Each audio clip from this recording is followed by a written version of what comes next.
Hi, I'm Sierra Morris and this is Check in the Chicks. In this video, I'll be talking about daily and seasonal cleaning for your backyard flock. Daily and seasonal cleaning and maintenance of your chicken's coop and run area is a cornerstone of their health. Unsanitary conditions compound, cause, and perpetuate many backyard chicken ailments, diseases, and unwanted behaviors. Buildup of dust, mud, and excessive droppings provide homes for unwanted pests and diseases.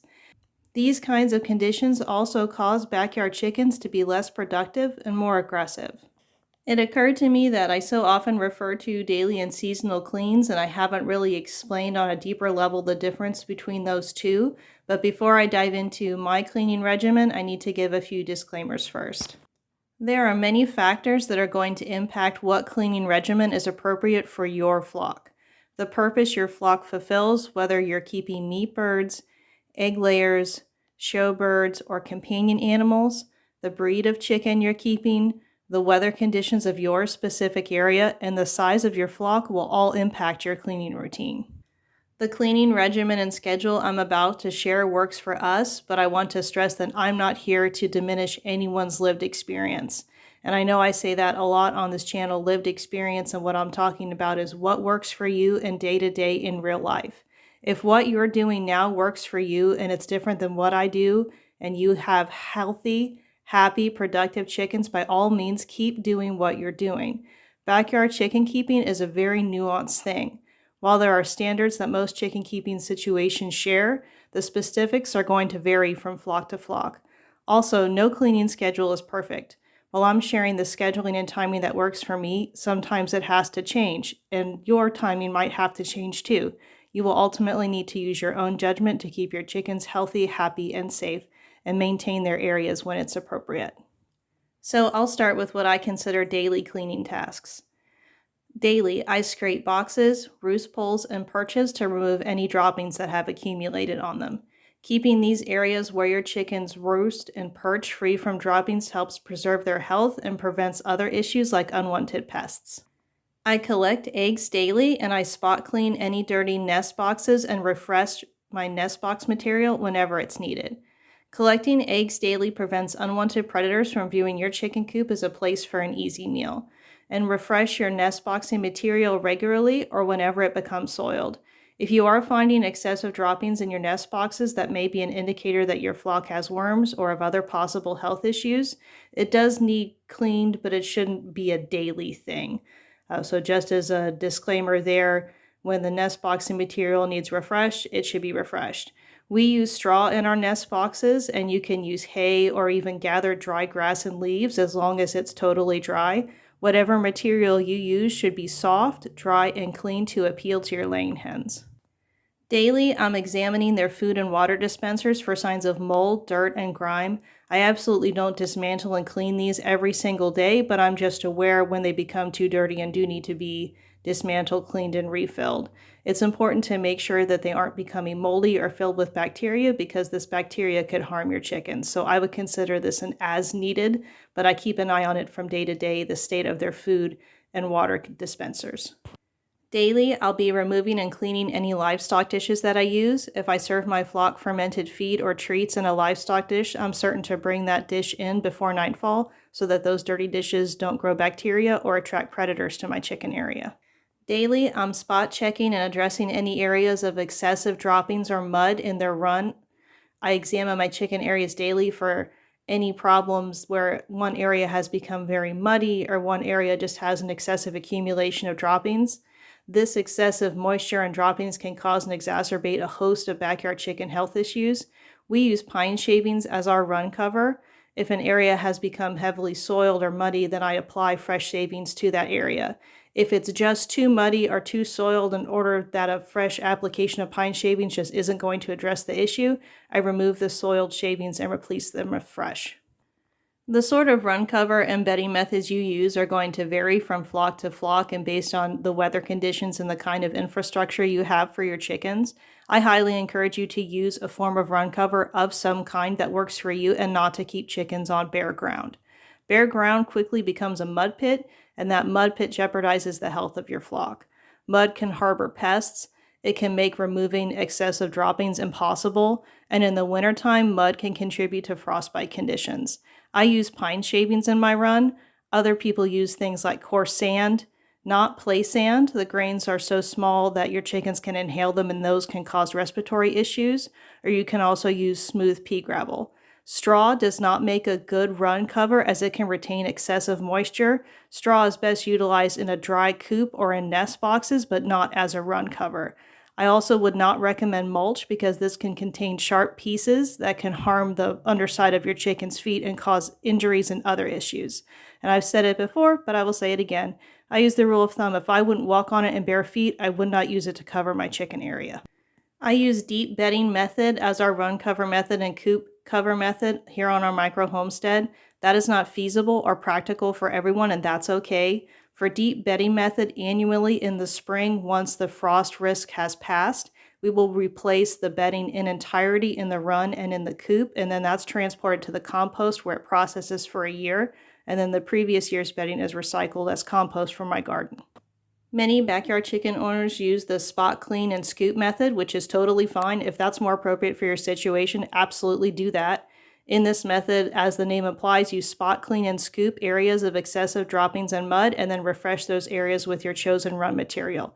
Regardless of whether you're doing scoop and spot clean or deep bedding method, your run cover and coop bedding and cover should be replaced in entirety annually so that they don't harbor pests and bacteria. So regardless of which method you're using, all of those materials should be replaced and refreshed in entirety at least once a year. So deep seasonal cleans. And what do I mean by seasonal cleans?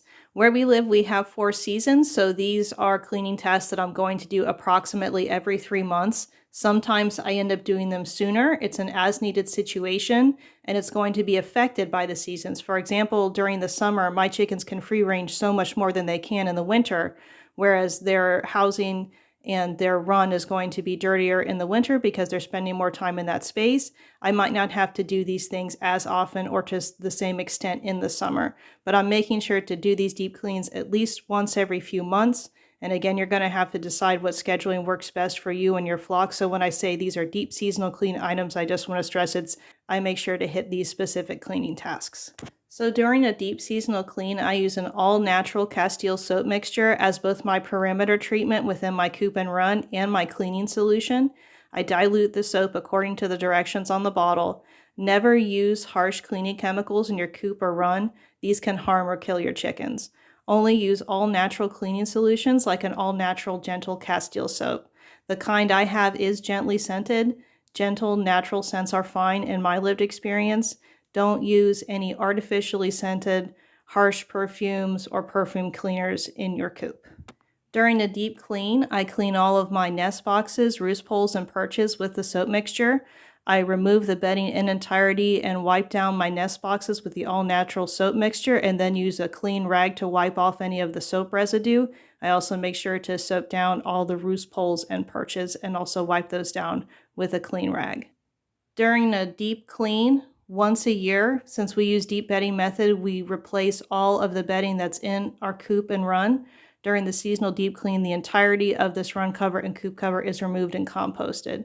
I replace them in entirety at least once a year. Even if you are doing the spot clean and scoop method for your particular cover method, it's important to refresh all of your run cover or coop cover materials at least once per year so that harmful pests can't lay eggs and stay inside that bedding and perpetuate to the next season. So it's important at least once a year to replace your run cover and your coop cover in entirety.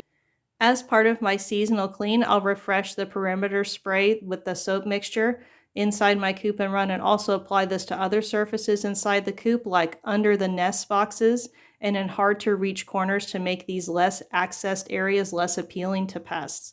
In addition to seasonally doing this, I will sometimes also use it while I'm spot cleaning between deep cleans. Note that the all-natural Castile soap spray is a wonderful tool, but it is not a substitute for necessary maintenance. It is also not a substitute for cleaning, scraping, or wiping down objects that require that kind of maintenance. So it's a fantastic tool, but it's not a substitute for actually cleaning something that needs a deep clean. As part of a deep seasonal clean, I'll also fully dismantle and clean all of my food and water containers using a dedicated scrub brush and my soap mixture. I wash, rinse, and dry their food containers before refilling them. I do this more than seasonally. I would categorize this as an as-needed task, but make sure to do that deep clean where you dismantle and clean it at least once a season. It really concerns me when people say things like chickens are nasty and smelly. They're really not. A well-maintained chicken coop and run don't smell. Yes, chicken droppings aren't an exquisite scent, I'll admit that, but it's the same way that any unmaintained or uncared for animal is going to create pleasant odors. It's like an unscooped cat box or an ungroomed dog. A non-maintained chicken area is going to smell, but that's absolutely preventable through timely care and maintenance. A well-maintained chicken coop and run don't smell. When my run and coop are in their freshest state, they smell like pine shavings. It's a pleasant place to be. If your chicken areas are unpleasant for you to be in, please know that it's unpleasant for your chickens too. Our chickens count on us to honor the responsibility that we took on when we adopted them to care for, clean, and maintain their area so they can be the happiest, healthiest, and productive birds possible. In sharing my cleaning routines, I hope that I have provided some useful information to brand new chicken owners who are developing their own routines. Your exact timing for your cleaning and maintenance schedule is going to be different based on your individual situation, but I hope this information is a helpful starting point for you to develop your own cleaning and maintenance routine for your backyard flock. If you have additional cleaning and maintenance tips for backyard chicken owners, please feel free to share them with the flock. It's really important to me to create a positive and collaborative atmosphere on this channel for everyone from all sorts of different backyard chicken situations, from different regions, from different places in the world. If you do something I don't do, but it's working great for you, please feel free to share it because your information might help somebody else in your particular situation. So if there are tips that I didn't mention or that worked for you, please share them with the flock. If you're enjoying my content, please like, share, and subscribe. We would love to have you as part of our flock. Lots of love from our coop to yours. See you next time.